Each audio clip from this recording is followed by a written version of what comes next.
Call me Diana. When I was 9, life hit the fan. Now, I'm not using fancy words here, just telling it straight. It was me, my little sister Lizzie who was 2, Mom, and the man I'd called Dad up until that world-flipping day. See, Dad had this DNA test done, out of nowhere, really, and boom, our family wasn't a family in the way we thought. Dad walked in, papers in hand, face all kinds of twisted up with, I dunno, anger, shock, sadness. Mom first went all pale, eyes wide, then she tried to shrug it off, but who was she kidding? When she saw Dad wasn't buying her act, she crumbled like a house of cards, tears and all, spilling the beans about not knowing who my real dad was. And about still being in the picture with Lizzie's dad. That's how the dominoes fell. Dad split from Mom, but he didn't slam the door on us. He wasn't heartless. Kept sending money our way because, in his heart, he still saw us as his kids, I guess. Love's weird like that. Mom didn't waste any time though, married Lizzie's dad, George, quick as you like. Lizzie became the apple of his eye the second the ink dried on their marriage certificate, and he made it official by adopting her and cutting me out like last night's pizza. For me, it was like I became a ghost in my own home, invisible. Our house, huh? It was less of a home and more of a crash pad for me. Mom was all about her new life, with stepdad and Lizzie. They were like the picture-perfect 3, and there was me, just sort of, there. Don't get your stuff on the couch, stepdad would bark, not even looking up from his game on TV. But where am I supposed to, I'd start. Figure it out, not my problem, he'd cut me off without missing a beat. Mom would be in the kitchen, cooing over Lizzie or giggling with stepdad, acting like my voice was lost in some other dimension. Me and Lizzie? Well, we were on different planets. I tried to be the good big sister, but she was being raised like she was an only child, princess costumes, bedtime stories, all smiles. Me, I was lucky if I got a goodnight hollered in my general direction. The dinner table was like a minefield. I'd sit quiet, try to make myself smaller, while they chatted about their days, about everything and nothing. I'd just pick up my food, not if someone accidentally made eye contact. You gonna eat that? Stepdad would grunt, eyeing my chicken like he hadn't been fed in weeks. Nah, you can have it, I'd mumble, sliding my plate over. Hey, watch it. You're making a mess. He'd growl as a pea rolled off the table. Mom was no better. If I tried to talk to her about school or friends, she'd give me that nod-smile combo that adults do when they're not listening. Sure, honey, she'd say without missing a beat in her phone scroll. The bell rang, cutting through the chatter of the hallway, signaling the end of the day. I gripped my backpack tighter, shuffling out with the rest, everyone pushing to be first to freedom. That's when I saw him, leaned up against the old metal fencing by the school gates, my dad. Dad? I said, peering close as if my eyes were playing tricks. Diana, he grunted, a curt nod in place of a smile. I stopped a few feet away, wary. What are you doing here? Got something to tell you. He ran a rough hand through his hair, which seemed unrulier than I remembered. Can we go somewhere? Talk? Glancing around, wondering if any of my friends were witnessing this reunion, I nodded towards my usual hangout. There's a diner around the corner. The walk was silent, the clunk of his boots on pavement outpacing any attempt at small talk. The diner wasn't much, but it was a slice of familiarity compared to the man walking beside me. Once seated in a booth with peeling vinyl and a wobbly table, the waitress came over, eyeing Dad somehow suspiciously and me with concern. The usual, Diana? She asked, her voice a welcome sound. I nodded. Yeah, and whatever he'll have. Dad grunted again, not even picking up the menu. Coffee, black. She nodded and hurried off.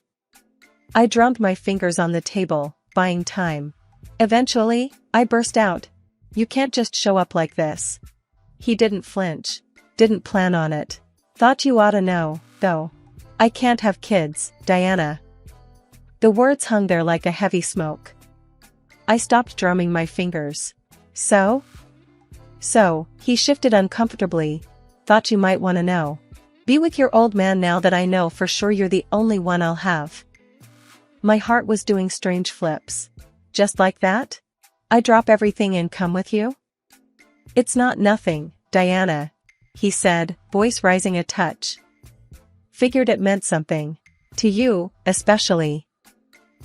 Mom and George flashed in my mind, along with the mound of unwashed laundry and the echoing silence every time I walked in the door. I sighed. You got room for one more at your place? You bet, he said, shoulders relaxing. I got space. And what would I do? Just hang out while you work? The practical side of me needed details. He stirred his coffee, the spoon clinking against the ceramic. You go to school. I work. We'll figure the rest out. School. That was something I planned to finish, no matter what. Fine. But I'm finishing high school. No derailing that. He gave a small nod as if it was decided, there and then. Fine. I chewed my lip. Term was ending in a couple of months. It wouldn't be too bad, I convinced myself. I'd make new friends, or keep in touch with the old, somehow. Mom and George, well, they had been more like roommates than family lately. Might not even notice I'm gone till rent's due. Okay, I said, a strange lightness taking over. Okay, let's do this. But Dad, this can't be one of those fly-by-night schemes. I'm serious. He met my eyes, and for a second I saw something that might have passed for conviction. I'm serious too, kiddo. Time to make things right. We left the diner with a plan forming. I was scared, but the idea of starting over, with him, it felt like a real chance. As we walked back to the school to collect the rest of my things, I figured this might just be the new beginning I'd been craving. Dad and I live in a new city now. It's different, cold sometimes, and loud, but it's home. Dad started his own business, something to do with tech and gadgets. It was just a bunch of computers at first, but it really picked up. People talk about him now, like he's someone. I guess he is. I go to this local school. It's alright, I guess. Not much to say about it except I'm there to get grades, and I'm doing good, real good. Got to, right? Dad's setting the bar up high with his success and all. I gotta keep up, make him proud. That's the goal. And me? Dentistry's where it's at for me. Can't explain it, really. Just something about fixing people up, giving them a smile to be proud of.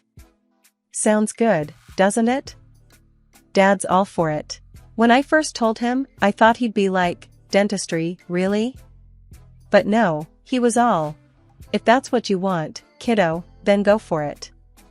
That's Dad for you, supportive as ever. My mom and George? They're like a TV show I used to watch, but forgot how it goes. It's just static now, and I don't remember much about them. Doesn't matter, though. We've got our own thing going on here. Another test aced? How do you do it? Dad's voice makes me jump as he comes into my room. His eyes are all tired from work, but he's smiling. Study, isn't it? Just hit the books and the answers stick, I say, shrugging like it's no big deal. Dad chuckles, the lines by his eyes crinkling up. You got your old man's brains, that's for sure. I roll my eyes. Yeah, just means I'll have to pick a fancy college for dentistry. They don't let any dummy in. Hey, you pick the college, I'll figure out the rest. He pats my head and then turns serious. Don't you worry about that. The thing is, I don't worry. Not about this. Dad's good for his word, always has been. There's this cool thing I've been doing, volunteering at a local dentist's office. Sounds boring, but trust me, it's not. On Tuesdays and Thursdays, I'm there, watching, learning, sometimes handing them tools like I know what I'm doing. It feels right, like I belong. I don't go out much, not a party person. I've got Emma and Zach at school, and that's plenty. Emma's all about basketball, while Zach's into his music. They're cool, even if we don't hang out much outside of school. So, when you gonna invite us over? Emma bumps my shoulder as we're walking out of class. I wanna see if your dad's place looks as techy as you say. I shrug. Dunno, we're pretty busy most of the time. But yeah, maybe. Zach's grinning, his headphones around his neck. Busy studying teeth, huh? If you ever need a guinea pig. He taps his front tooth. No way, I snort. I am not starting with your mouth, Zach. Days blend together, school and dentistry. It's like a rhythm, home, school, teeth stuff. But it's nice, predictable. I like it. I like knowing where I stand, and where I'm headed. It's a good life. Dad and we're doing okay here. Business, school, future dentist stuff, it's all pieces of this new life. And I'm thinking, as I fall asleep with my dentistry book spread out around me, I'm really looking forward to what comes next. I'm 32 now. Year by year, the image of my dad in his prime fades a bit more, the edges blur like a photograph left too long in the sun. He's been gone for a few years, taken by a sickness that chewed him up from the inside. Damn, it made me mad. Fists clenched, teeth gritted, kind of mad. You see, I've been around medicine my whole life, with all this knowledge and not a penny spared on treatment, but still, the guy couldn't beat the odds. Life's a real piece of work, huh? It kicks you down and expects you to get up and say, thank you. But I've always been a fighter. Dad used to say that, told me I got it from him. So after he passed, I let the pain fuel me. Ran my own race, and now, here I am, doctor at a dental clinic with my name on the door. Inheriting everything Dad owned did make things smoother. I won't lie, money talks in this world, and it's a lot louder when you're trying to keep a business afloat. I kicked ass to get to where I'm at, and Dad's inheritance just padded the fall a bit when things got rough. My clinic's the talk of town. People come in with all sorts of issues, a chipped tooth here, a cavity there. I see it all, fix what I can. But it's not just smiles I mend, oh no. People tell you things when they're sitting in that chair, looking up at the ceiling, trying not to think about the drill in their mouth. They talk about life, the raw, unpolished realness of it. I like that, makes every day different. Like this one guy, let's call him Joe. Burly fellow with tattoos all the way up his arms and a frown that looked permanent. Came in for a root canal, tough as nails, or so he thought. Alright, Joe. Open wide and let's take a look at the troublemaker, I'd say. My damn tooth's been killing me, he grunted, mouth already full of dental equipment. Can't chew my steak proper. Can't have that, I said, matching his straightforwardness.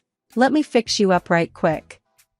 By the end of the appointment, after some drilling and a whole lot of tough guy grunts, he was singing a different tune. Doc, you're a miracle worker, Joe mumbled through the gauze in his mouth. Go easy on the steaks for a while, yeah? I told him, handing him a mirror to check out my handiwork. A job well done if I may say so myself. That's the drill, my days in a nutshell. But it's not just teeth, it's the people behind them that keep the job interesting. So yeah, life goes on. I miss Dad every damn day, but I reckon he'd be proud. Proud that his little girl didn't just crumble. I look forward and push on. That's what you have to do.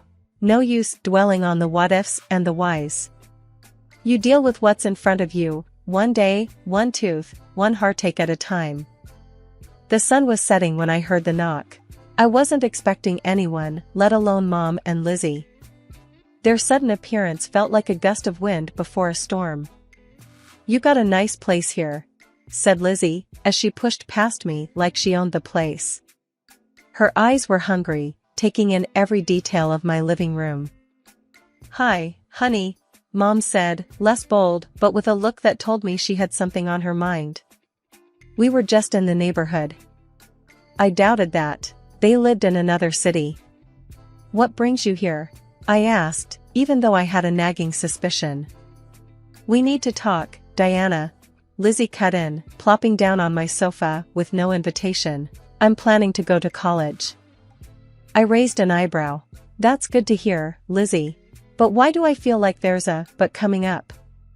She didn't hesitate. But I need money, sis. I want to get into college, do something with my life. That struck a chord. I used to be in those shoes, staring up a mountain that felt impossible to climb. Look, I want to help, I said. But money isn't something you should take lightly. Mom chimed in. Your sister's trying to do something with her life. You could make it easier for her. I felt the walls closing in. This felt wrong, just handing over cash without knowing if it would actually go to pay for college. But then again, this was family. How much do you need? I asked, already regretting the question. Lizzie's grimace turned into a grin. Not much. 25 grand should cover the first couple years. I nearly choked. 25,000? That's a lot of money, Lizzie. Don't act like it's a big deal for you. She snapped back. You got it. That stung. Just because I had made something of myself didn't mean I had money to throw around. But looking at Lizzie, I saw the shadows of my own past. Uncertain. Scared. I sighed. I'll give you the money, but on one condition. I send it directly to the college when you enroll. Lizzie squirmed. I haven't picked a place yet. Just need the money, I'll handle the rest. Her eyes dodging mine. The air felt heavy, like right before a storm breaks. You don't trust me? Her voice rose. It's not about trust, I countered, but even as I said it, I knew it was. I just want to make sure it's used right, Lizzie. There was a cold silence until Mom chimed in, tired of the back and forth, we're not here to scam you. I took a breath, feeling cornered. Okay. I went to my desk, logged into my account, and did the transfer. There, $25,000. For school. Lizzie's eyes lit up with a mix of victory and guilt. Thanks, I won't forget this. But it was Mom's quick, greedy smile that stayed with me long after they left. I sat there, feeling a blend of worry and disappointment, hoping I hadn't just made a huge mistake. For months, I'd been on the phone with Mom and my sister back in our hometown. It felt good to help them out, sending a few $100 when I could. But when October rolled in, something in my gut told me to check up on Sis and her college situation. One afternoon, I called her, my voice casual as I asked about her classes. But like a slippery fish, she wriggled out of the topic, and before I could press on, she hung up. I frowned at my phone, a suspicion gnawing at my mind. Next thing, I'm stalking her social media like some sort of detective. There she was, all smiles, decked out in threads that screamed money. But not a single selfie in her college gear, nothing. Enough was enough. I hit dial on Kara's number, my old buddy from the block. Kara, it's me, Diana. What's the deal with my sister? How is she doing in college? Her voice came out flat. Your sis? College? Girl, she's strutting around here like she's in some sort of fashion show. You should see the bags they carry. No books, all bling. It hit me like a ton of bricks, played for a fool. I was burning with the need to confront them, to yell until I was hoarse. I'd been dialing Lizzie all day, hitting redial more times than I cared to count. The same with Mom. Neither bothered to pick up.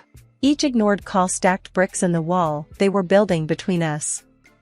When I went online, hunting for a trace of them, my messages bounced back like I was some stranger now. I was locked out and it stung like hell.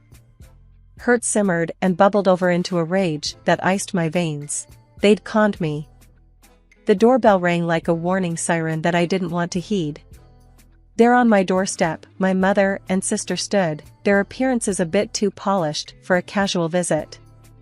I could feel the weight of their expectations before a word even slipped past their lips.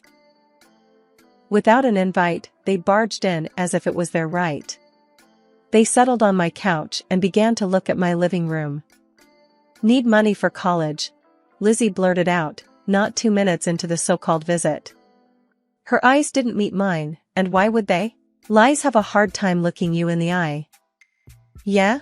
That's rich, considering, I said, crossing my arms over my chest. My mother shifted uncomfortably. Diana, you don't understand. What? That you're both liars? I cut her off. My voice was colder than I anticipated. It was odd, but liberating. You got no right to talk to us like that, Diana. Lizzie piped up, her voice getting sharp. We're family. That card's expired, I shot back. Listen here. I didn't let her finish. I did. For a long time, I listened and gave and got nothing but a lie. We're your blood, and you owe us that much, my sister said, her voice hitching up a notch. I couldn't help but laugh then. Not because it was funny, but because the level of their delusion was staggering. You think I owe you for spending my money on everything but what you claimed? For lying? For treating me like an ATM? I fixed them with a look that felt as if it could peel the paint from the walls. There was silence for a moment, and then my mother's face twisted into a scowl. Ungrateful brat. After everything we've done for you. Done to me, you mean? I corrected. My sister stood up. We don't need this. If you're going to be a bastard about helping family. Well, if the shoe fits. I interrupted her and then pointed at the door. Leave. I'm done being your free ride. They were on their feet now, faces red, not with shame, but with anger. You'll regret this, my mother hissed.